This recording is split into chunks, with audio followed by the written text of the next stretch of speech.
Harry knew he shouldn't have risen to Dudley's bait, but Dudley had said the very thing Harry had been thinking himself. Maybe he didn't have any friends at Hogwarts. Wish they could see famous Harry Potter now, he thought savagely as he spread manure on the flower beds, his back aching, sweat running down his face. It was 7:30 in the evening when at last, exhausted, he heard Aunt Petunia calling him. "Get in here and walk on the newspaper!"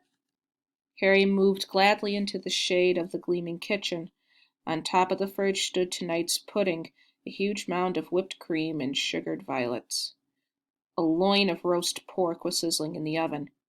"Eat quickly, the Masons will be here soon," snapped Aunt Petunia, pointing to 2 slices of bread and a lump of cheese on the kitchen table. She was already wearing a salmon-pink cocktail dress. Harry washed his hands and bolted down his pitiful supper. The moment he had finished, Aunt Petunia whisked away his plate. "Upstairs! Hurry!"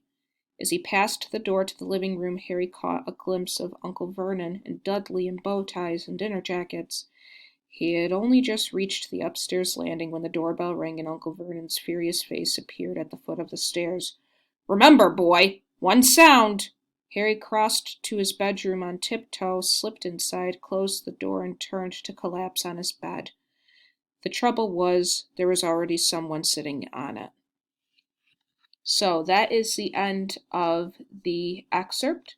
Please remember, you guys are going to need to do the first CER, the discussion post, and the multiple choice questions for this story.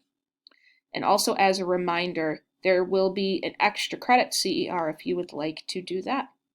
If you guys have any questions for me, please feel free to reach out. Thanks, guys. Bye.